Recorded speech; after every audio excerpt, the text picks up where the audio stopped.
Hi, and welcome back to a special edition of Inside D2 Football. This is the Super Region 1 playoff podcast heading into the regional final round. I'm your host, Chuck Bitner, also the national columnist for D2 Football. And joining me once again, Cary Moyer, our PSAC columnist. Cary, welcome back to the regional final edition of our podcast. I'm just happy the PSAC is still in and I can come back this week. Well, good news and bad news about that, Cary. As we both predicted, Kutztown and Slippery Rock both won their games. So we do have an all PSAC regional final. Bad news is that means you will have to report for work one more time next week because we know that the PSAC will be represented in the national semifinals, and we'll get to that in just a moment. So before we recap what we saw last week with our two semifinal games within the region, let's look around the rest of the country and see what happened so that we can kind of prepare for what we'll see in the coming weeks as we get outside the region and start to think about the semifinal matchup. So let's start in Super Region 2. Lenore-Rhine, of course, the team that knocked out our Super Region 1 expat Shepherd, who went down to play in Hickory, lost to the Bears in round 1. The Bears actually upset number 1 seed in SR2 Benedict by a final of 35-25. The Bears actually trailed at the half in this game, gave up a couple of big scoring strikes through the air, but had a very good day rushing the ball against one of the better run defenses in all of D2 and got out of Benedict with a big win. In a rematch from earlier in the season to Gulf South Conference heavyweights, Valdosta State pulled off an upset, I would say, a minor upset because these two teams know each other really well. But as far as the seedings and what we expected to see and happen, a little bit of an upset there with the Blazers going into Cleveland and beating Delta State 38-31. Valdosta really led for most of this game, really kind of dictated the pace of it, made a lot of big plays when it counted the most. And they are on to the regional final. Look at that record, a 12-1 season they've got coming off of a very uncharacteristic 5-6 a year ago. Blazers back into the SR2 final, hosting Lenore-Rhine. In Super Region 3, boy, Grand Valley State had a tough one. We expected them to get everything that they would want and need from Pittsburgh State. Boy, the Gorillas almost got out of Grand Valley with a win in that one. They led for almost the entire day.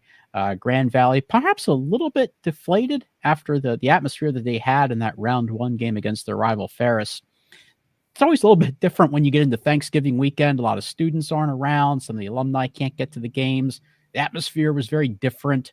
I think that might have impacted them a little bit in that game, but the Lakers did rally and got the win late. One of the more exciting games of the entire day, Central Missouri came up 1 point short at number 1 seed Harding. This game actually was decided by a blocked point after try in the final minute of the game. Really thrilling contest there. Standing room only crowd at Harding to see the Bisons come up with that huge win. So now we've got a very compelling matchup with Harding hosting Grand Valley. That's going to be a really interesting matchup in Super Region 3. And in Super Region 4, the only unseeded team still left in the tournament, Central Washington, upset Bemidji State on the road, 21-17. Cary, how about this statistic?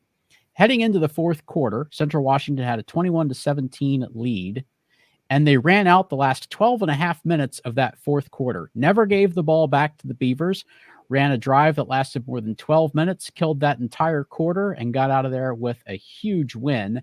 And they will now travel to Colorado School of Mines. The Ore Diggers left absolutely no doubt against a very good Augustana team. This was really the only game of the day that had no drama to it whatsoever. It was never really a contest. Mines just rolling over a very good NSIC champs. They now host Central Washington. Mm-hmm. And now that takes us into our Super Region 1 bracket. So these are the games we'll dive into a little bit more and then talk about our big matchup coming up. So Slippery Rock goes on the road, beats the number 1 seed Tiffin 45-35. And Charleston looked like they had it against a very determined Kutztown team. Bears rallied late and pulled off a big win on the road, 32-31. So now we have, Cary, that all-important Super Region 1 final featuring really the teams that were the two best in the PSAC all year long, Slippery Rock and Kutztown. But let's go back and look at those two games. First, let me get your reactions to the Slippery Rock and Tiffin contest that we saw. This is really the first game of the day, the first kickoff. And boy, I thought it didn't really start out so well for Slippery Rock. The first 20 minutes or so of that game, it looked like Tiffin might have had the upper hand, but ended up being a big win for the Rock. Some of your reactions coming out of it. Other than the PSAC championship game against Kutztown, very typical game for Slippery Rock. Again, Tiffin coming in with that great defense, giving up maybe 14 points a game throughout the regular season, and that first quarter there was nothing happening on the offense. Then we start to see a little bit happen second quarter, but again, Slippery Rock doing their thing. And went on a run there with 24 unanswered points.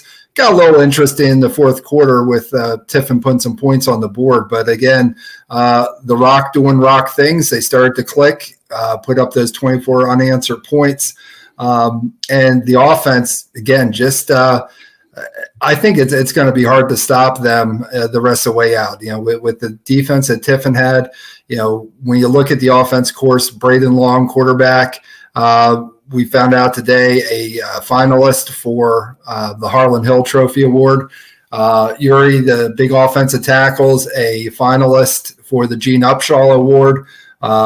Two receivers now over 1,000 yards for a season. Of course, Kyle Sheets, who has 17 touchdowns on the season. Cohen Russell went over 1,000 yards in this game. So you've got two receivers over 1,000 yards. And again, just 3-4 playmakers at running back that can affect the game. I think one of the interesting things was here's a stat line for you from last week with Kyle Sheets.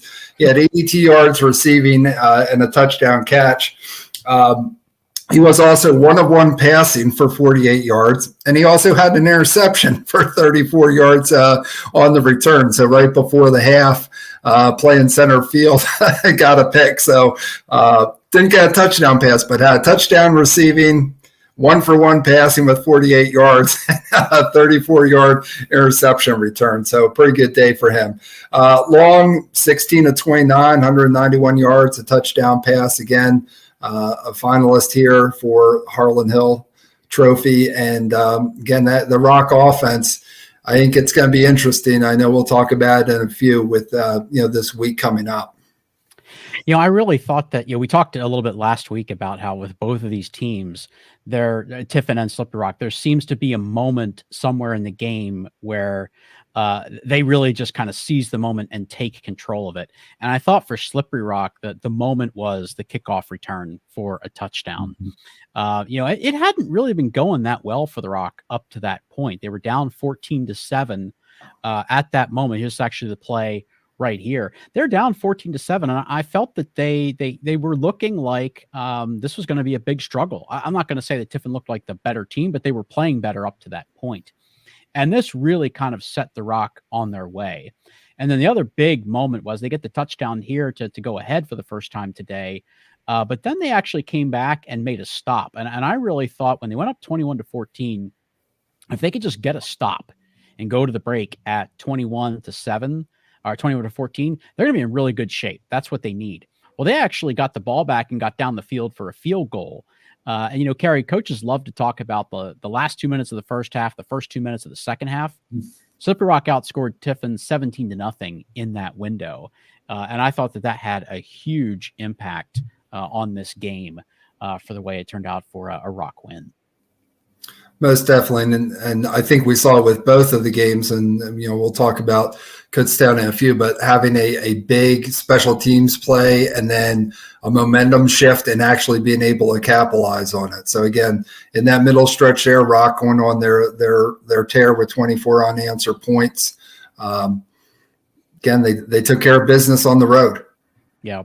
And I do want to say for Tiffin and anyone that's been following along, and we really appreciate the audience from the great Midwest, even though Cary and I are both, kind of long time entrenched with the PSAC, we appreciate having the GMAC and MEC audience as well. Tiffin certainly acquitted themselves. They were a really good looking football team. They certainly belonged in that game with a few different plays that went the other way. I think it would have been very close at the end. And the fact that they wouldn't go away. At one point, I thought Slippery Rock's got this.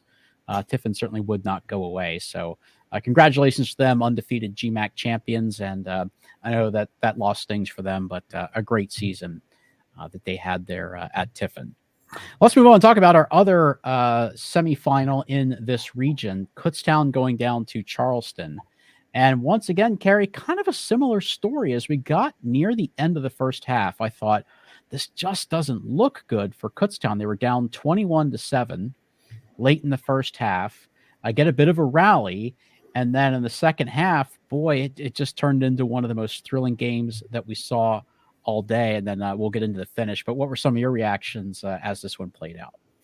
Well, again, like you said, going into the half down 21-17, interception after the half. I mean, so at one point here, it's, Charleston's up 31-17.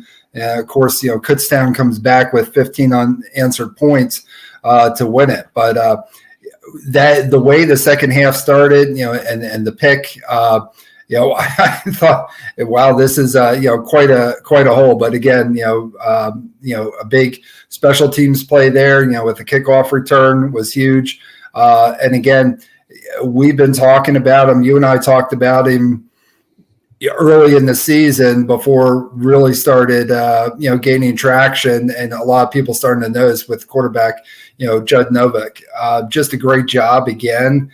With the passing game, other than the one pick, did a really nice job. He threw for 106 yards, 2 touchdowns. But again, there in the fourth quarter, untouched, getting that touchdown run to, tie the game, and then, Evans with the PAT afterwards to put him up that point. But again, it's not just a mess when he's scrambling. When he has to move out of the pocket, or when he uses his feet when he's running, he's a threat. He's a threat. He can extend plays, get the pass off, and he's a threat with his legs as well. Going all the way back to the beginning of the season, we look at all the great quarterbacks that were in the PSAC last year, and all those folks that moved on. Donnie Blaine was coming back as one of the veteran quarterbacks, was a quarterback for Kutztown earlier in the year.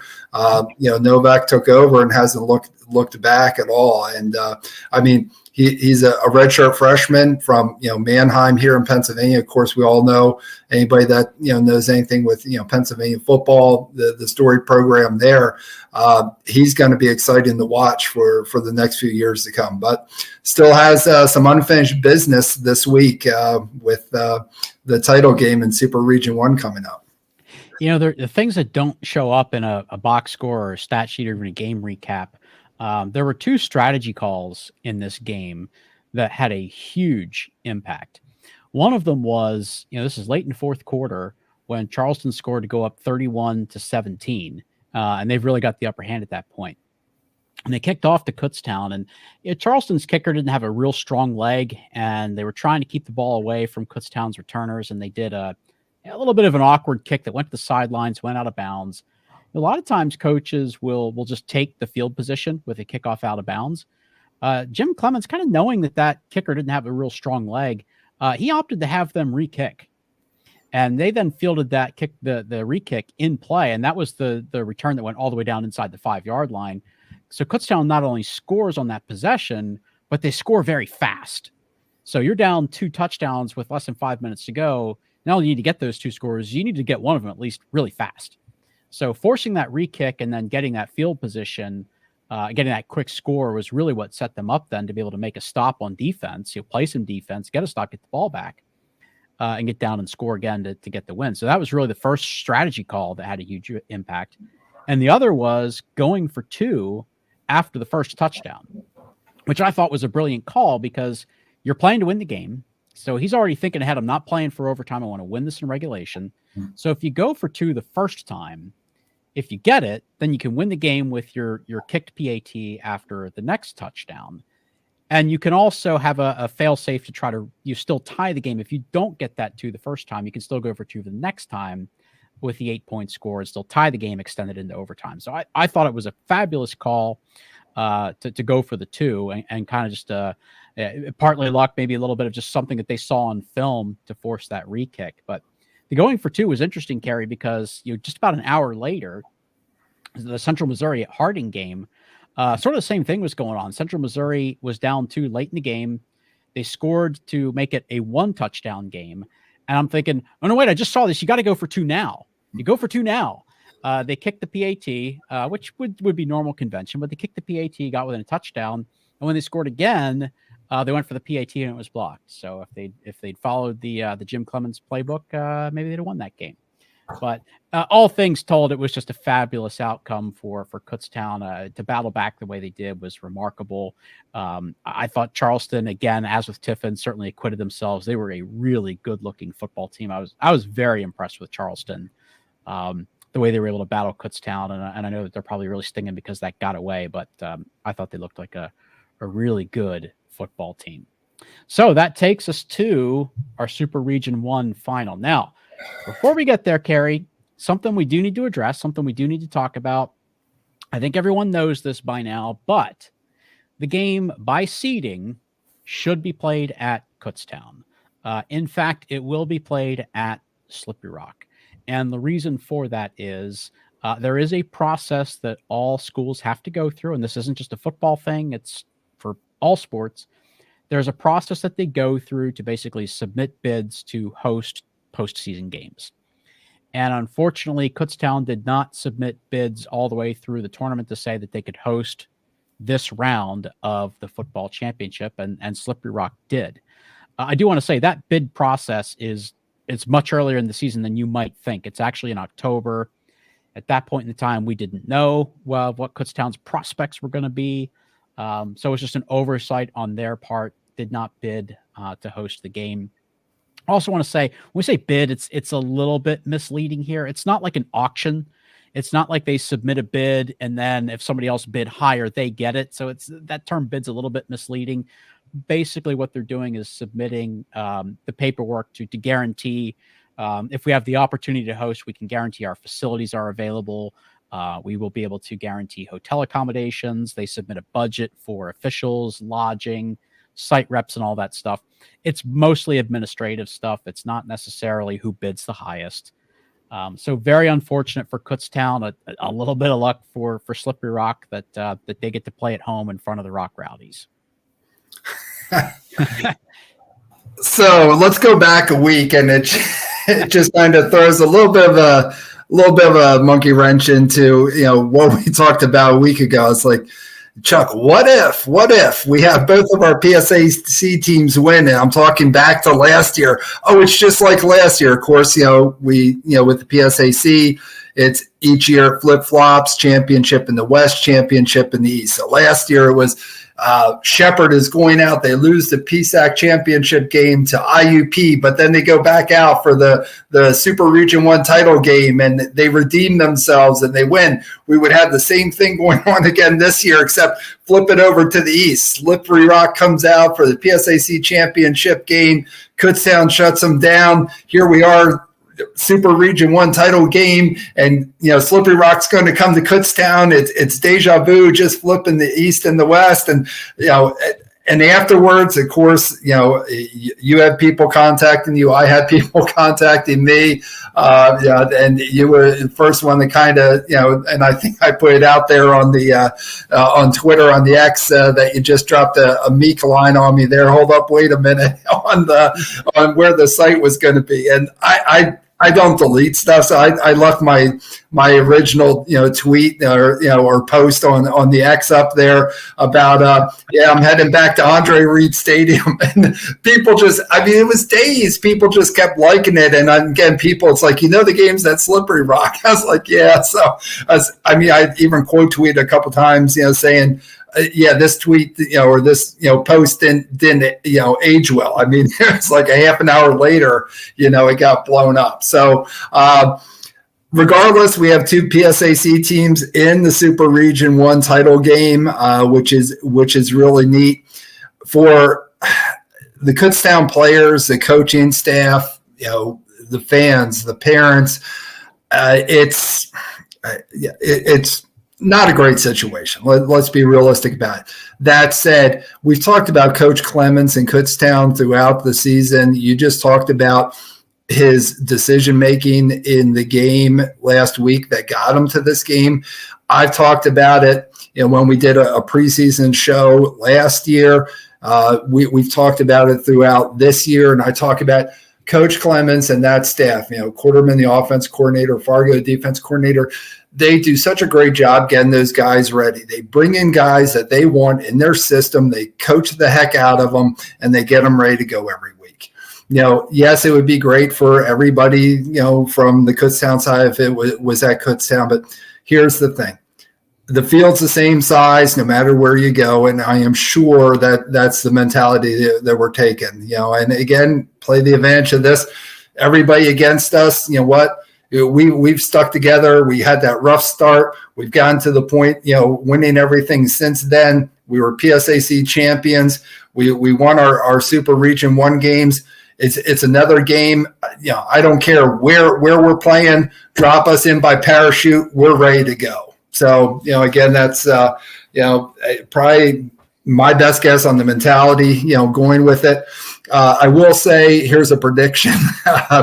Certainly don't want to upset any D1 FBS fans here at Penn State, but when Slippery Rock made the trip east for the PSAC championship game, they stopped at State College, on Friday when they traveled before coming.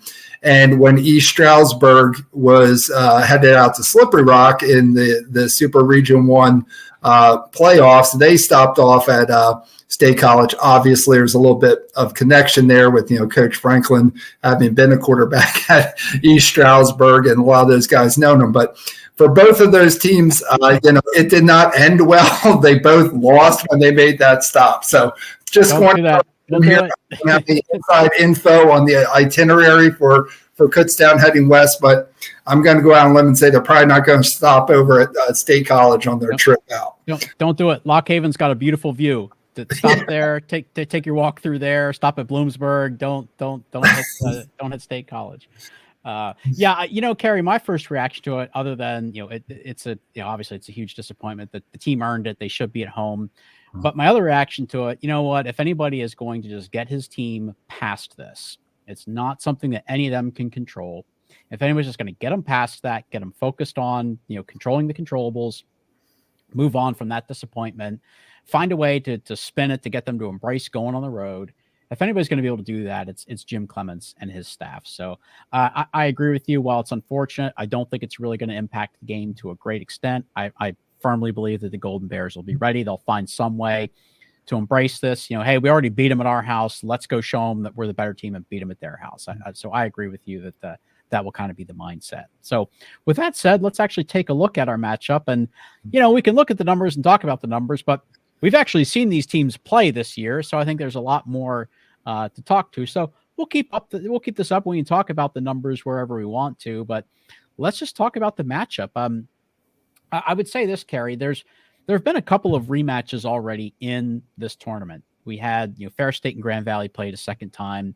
Minnesota State and Augustana played a second time. Delta State played two opponents twice, West Florida and Valdosta. Pretty much all those games were as we expected in that it was different than the first time they met. Augustana and Minnesota State was fairly similar, but the other games, Ferris State, Grand Valley State comes to mind. That was a completely different game the second time around because those teams know each other so well. They're very evenly matched. And the team that kind of got run off the field a bit had some answers for that the second time they played. So my question to you, Slippery Rock really kind of got pushed around a little bit the last time they played. I think that they're going to have an answer for that, and we're going to see a different kind of game. What do you expect that we'll see? Just looking again, talked about this a little bit last week. So this is more, qualitative than, hardcore analytics on this. But, in football world, it's always said it's so hard to beat a team the second time.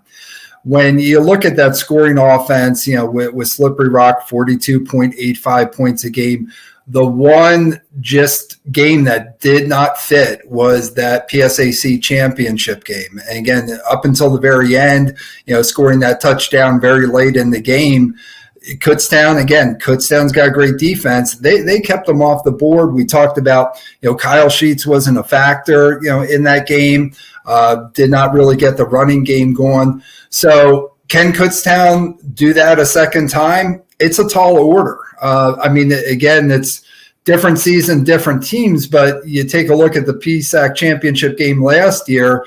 Again, Shepherd went out to IUP, and it was pretty much the same situation. Of course, Shepherd, high-powered offense, same thing that we see with Slippery Rock having a Harlan Hill, finalist. Of course, the previous winner, Bay Gent, with Fisher as a Gene Upshaw finalist. We've got the same thing with Slippery Rock. We saw a very different outcome in the championship game going the other way. It's tough for any team to beat that team twice in a year.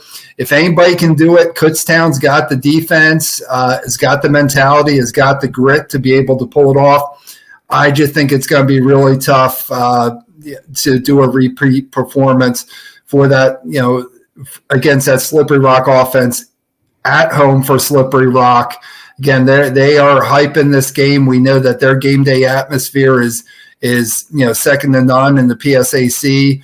The Rock Rowdies, you mentioned them earlier, from athletics, 2 back-to-back 20-degree days out at Slippery Rock yesterday. Today, it's going to be in the mid-50s on Saturday. They really, Student Government Association there, paying for all current students that want to come. They really want to pack that venue.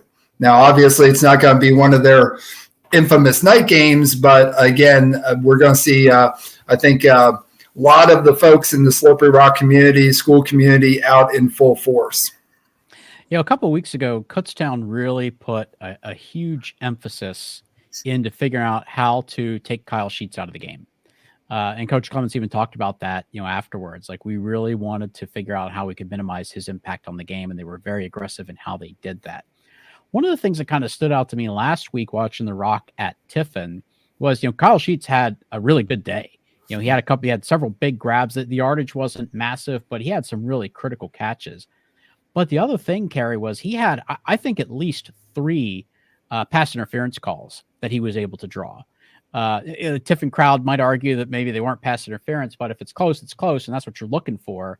When a player like him can make contested catches, you're looking for him to be able to kind of draw some of those pass interference calls. I thought that was a huge factor last week. I think Slippery Rock has to find a way to get him involved in the game plan, try to get him involved early. I look for the Rock to probably take some shots where they can.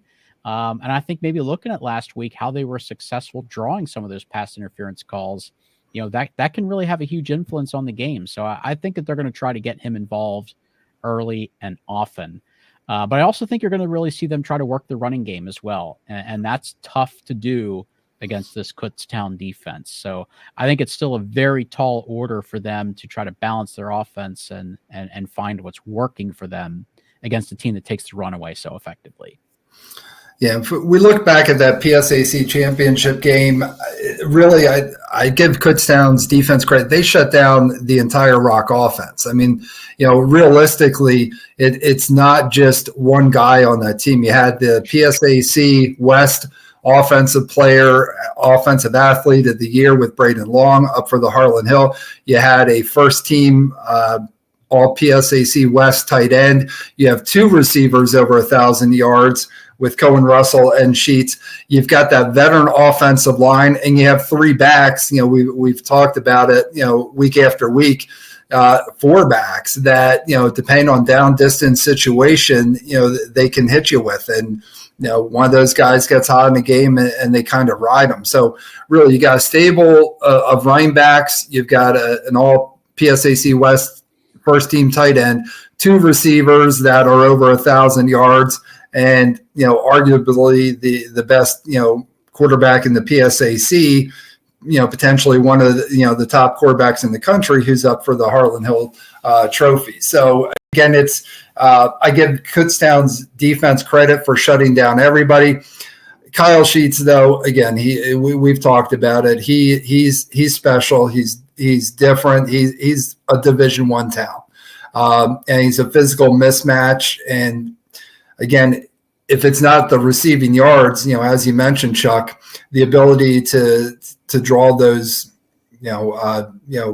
fouls, from the defenders trying to guard him, it gets you yards as well. So it's going to be a tough task, to keep him down twice in a season.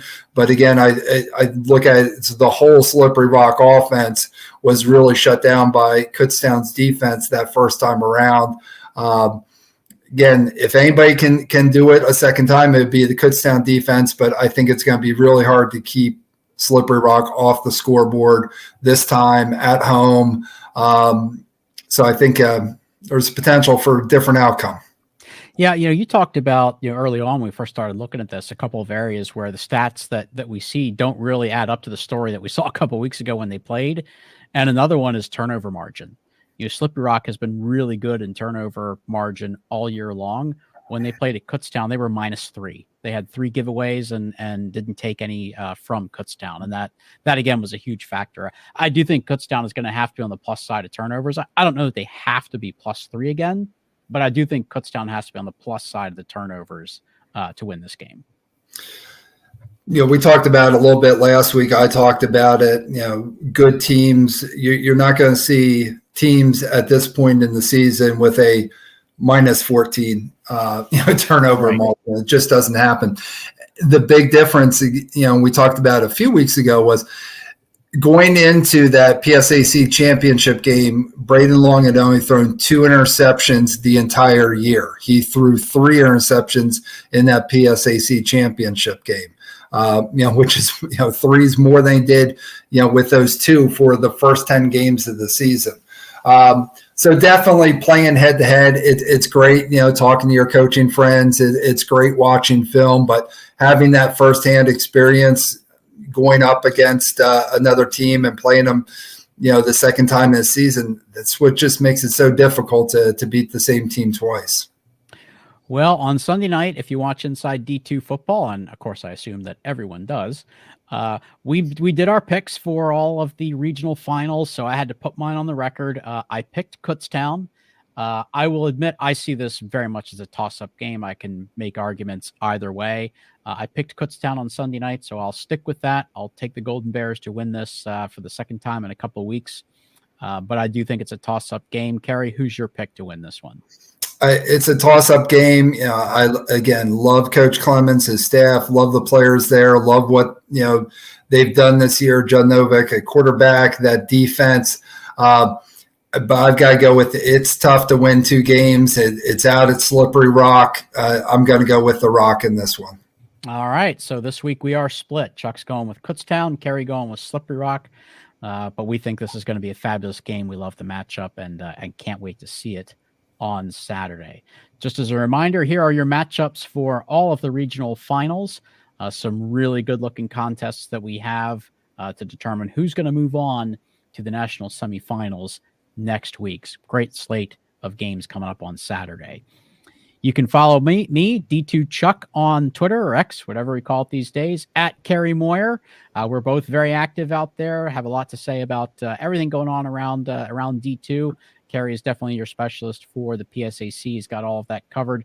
Please do follow the D2 football handle. It means a lot to us to build up the following.